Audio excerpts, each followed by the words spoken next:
Assalamualaikum warahmatullahi wabarakatuh. Baiklah, di sini kami dari kelompok 1 akan menjelaskan hasil dari makalah kami berupa PPT dengan video penjelasan dari tugasnya pengampu kami, yaitu dosen Dr. Andes Marwoto, SHUT MSI. Di sini tugas kami adalah menjelaskan bisnis plan pengelolaan hutan adat Amat Toa Kajang berbasis ekowisata. Baiklah, saya Fajri Mustafa. Saya Bagus Dewi Jaksana. Saya Nabila Wahyu Ramadhani. Saya Putra Pamungkas.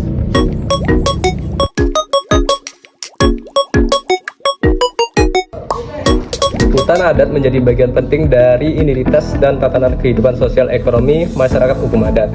Salah satu contohnya adalah hutan adat Amat Toa Kajang di Kabupaten Bulukumba, Sulawesi Selatan yang telah memperoleh pengakuan resmi melalui keputusan Menteri Lingkungan Hidup dan Kehutanan nomor SK 6742 garing Menteri Lingkungan Hidup dan Kehutanan strip PSKL garing kum titik tanggal 1 bulan 12 2016 dengan luasan sekitar 313,99 hektar. Kekayaan ekologi dan budaya masyarakat Kajang seperti hasil hutan bukan kayu, jasa lingkungan, flora, fauna khas, serta tradisi lokal merupakan aset penting untuk pengembangan ekowisata. Baik, selanjutnya saya akan menjelaskan tentang analisis SWOT. Yang pertama yaitu S atau strengths, kekuatan. Yang pertama, kearifan lokal pasangan Kajang menjaga kelestarian hutan.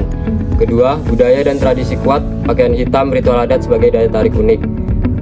Selanjutnya itu W, weakness, kelemahan. Yang pertama yaitu infrastruktur dan fasilitas wisata masih terbatas. Yang kedua, pengelolaan ekowisata belum terintegrasi, masyarakat, pemerintah, swasta. Kemudian O, opportunities atau peluang. Yang pertama yaitu tren wisata alam dan budaya meningkat. Yang kedua, dukungan pemerintah dan pengakuan hukum hutan adat. Kemudian T, threats atau ancaman. Yang pertama, risiko komersialisasi berlebihan mengancam nilai sakral budaya. Yang kedua, kerusakan lingkungan akibat pembangunan infrastruktur tidak berkelanjutan. Nah, untuk gambaran umum rencana bisnis kali ini memiliki 3 poin, yaitu adalah potensi sumber daya, peluang bisnis, dan bisnis modal kanvas, yaitu adalah disebut BMC. Nah, untuk potensi sumber daya kali ini yang ada di hutan adat Amat Toa Kajang dengan keanekaragaman hayati yang tinggi serta flora dan fauna yang khas Sulawesi, dan serta pengelolaannya biasanya berbasis kearifan lokal yang kegiatan trekking, pengamatan satwa liar, dan riset ekologi. Nah, dari aspek sosial budaya, dari potensi sumber daya ini memiliki identitas masyarakat Kajang terwujud, yaitu melalui simbol dari pakaian hitamnya dan rumah adatnya serta ritual-ritual adat yang masih dilaksanakan hingga saat ini. Nah, pengalaman ekowisata yang melihat dari keanekaragaman dari hutan adatnya serta ritual-ritual adat sehingga dapat memberikan edukatif dan berbeda dibandingkan destinasi lain. Nah, dari sisi ekonominya, keberadaan ekowisata di kawasan hutan adat membuka peluang pengembangan unit usaha yang berbasis seperti homestay, kuliner lokal, serta hingga kerajinan tangan seperti anyaman rotan. Nah, ini meningkatkan ketahanan ekonomi komunitas adat.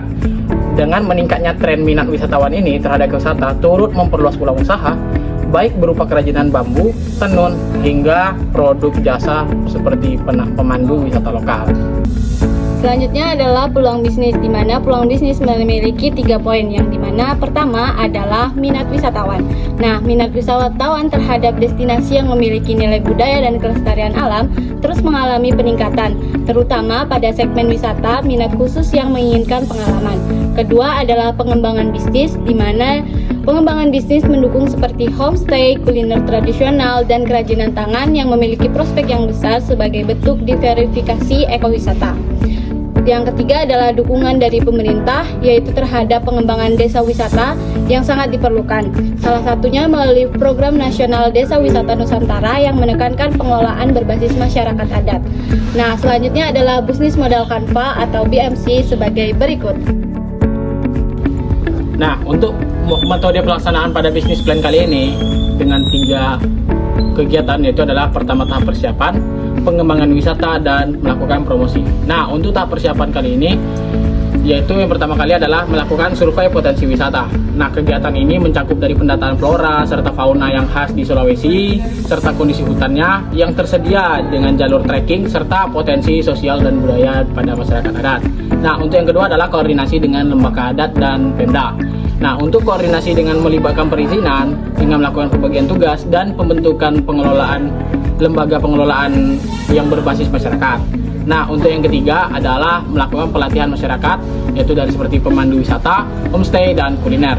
Tujuan dari pelatihan ini adalah untuk meningkatkan kapasitas masyarakat agar mampu menjadi pemeran utama dalam pengembangan ekowisata ini, sehingga dapat meningkatkan ekonomi lebih baik lagi. Poin kedua yaitu pengembangan wisata. Yang pertama, trekking hutan adat. Jalur ini dilengkapi dengan papan informasi, tempat beristirahat, dan penjelasan mengenai flora, fauna, serta fungsi ekosistem hutan. Yang kedua yaitu wisata budaya. Contohnya ritual musik dan rumah adat. Pengunjung dapat menyaksikan atau berpartisipasi dalam upacara adat, pertunjukan musik tradisional, serta mengunjungi rumah-rumah adat Kajang. Yang ketiga adalah homestay dengan konsep adat. Wisatawan tinggal bersama keluarga adat sehingga mereka dapat merasakan pengalaman langsung tentang kehidupan sehari-hari dan nilai budaya lokal. Yang keempat adalah edukasi wisata, konservasi, dan kearifan lokal. Program pembelajaran mengenai pelestarian hutan, nilai-nilai Pasangri Kajang, dan kearifan lokal masyarakat dalam menjaga lingkungan. Baik, selanjutnya saya akan menjelaskan tentang promosi. Promosi itu penting ya guys ya, biar uangnya masuk. Yang pertama yaitu pembuatan website dan konten media sosial. Website resmi ekowisata Amatua Kajang dibuat sebagai media promosi yang memuat informasi mengenai paket wisata, harga, jadwal kegiatan, dan kontrak pengelola. Yang kedua yaitu kerjasama agen perjalanan. Membangun kerjasama dengan agen perjalanan mulai dari tingkat lokal, nasional, hingga internasional. Yang ketiga, paket wisata edukatif dengan universitas.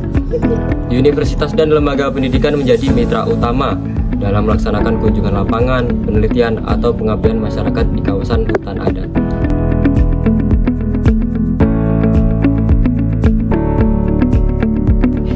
Baiklah, kesimpulan dari bisnis plan pengelolaan hutan adat Amatua Kajang berbasis ekowisata memiliki prospek yang sangat baik. Nah, potensi budaya dan alam yang unik dapat menjadi daya tarik wisata yang berbeda dari destinasi lainnya. Selain itu, keberadaan usaha ini akan memberikan dampak positif berupa peningkatan ekonomi masyarakat adat sekaligus menjaga kelestarian lingkungan. Sekian presentasi dari kami. Jika ada salah, kami mohon maaf. Kami akhiri. Wabillahi taufiq wal hidayah. Wassalamualaikum warahmatullahi wabarakatuh.